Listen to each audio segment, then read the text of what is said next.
How important is this for you for the elections? It's really important because we need the right people in office that are going to protect us and not just talk about protecting us, but actually show us that they're protecting us. We were out here in Baltimore, and they were in Ferguson, and we've been protesting forever. And you got Rodney King, and you got so many situations like the civil rights movement, the women's suffrage movement. Okay, but how is this different from that? How is this going to be more sustainable? How is this going to make sure there is a change in White House? It's not about sustainability. It's about abolition at this point. We've been fucking with these stupid systems of oppression like policing for too long, and everybody wants fucking reform. Reform has to, there is no reform of a system that was built inherently anti-black. So at this point, it's gotta go. Right. And do you think enough people in New York are actually coming out on the streets? Hell no, it's not enough people in New York coming out on the streets. Yeah. If every fucking Democrat should be out here. And you got a fucking Democratic mayor who's allowing the police to beat the shit out of us every night. They're shouting freedom, freedom right now.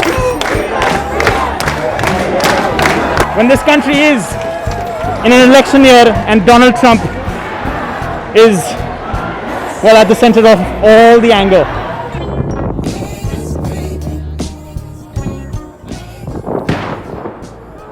We just heard some kind of a detonation or blast. We don't know what it was. See Trump supporters with Stop the Steal flags.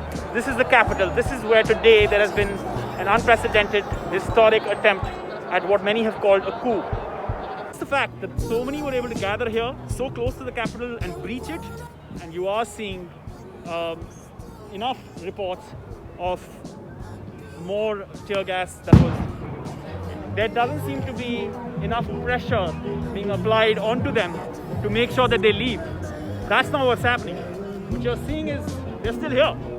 And just a few moments ago, we have seen something that's never happened in the history of the United States since 1814, since the British did it. I was here, we got all the way up to the front of the Capitol building, and everything was really peaceful, except for the few that got in. And I believe that those were Antifa or BLM members. Okay, but you don't have any proof of that? No proof of that. Okay. Trump is the one that's united everybody. That's why Trump won in a landslide. He got close to 80 million votes. Biden likely did not get 70 million. Everybody was singing the national anthem. They were chanting USA. They were saying stop the steal. Right. After that woman got shot, the people that had gotten inside were freaking out, because it was unbelievable. And then somehow some of them got back outside without getting arrested. If Biden is inaugurated, there's never going to be a real election that we can trust. That does not belong to the American people. That is ours. It's not the politicians. That was built with tax money, and it's maintained to this day with our tax dollars. Or your question about echo chamber, we're not listening to each other, it's absolutely true. Yeah. You can't lump that whole entire group in with the few people that decided to go start breaking. And did you go inside? Were you outside? I'd rather not say that.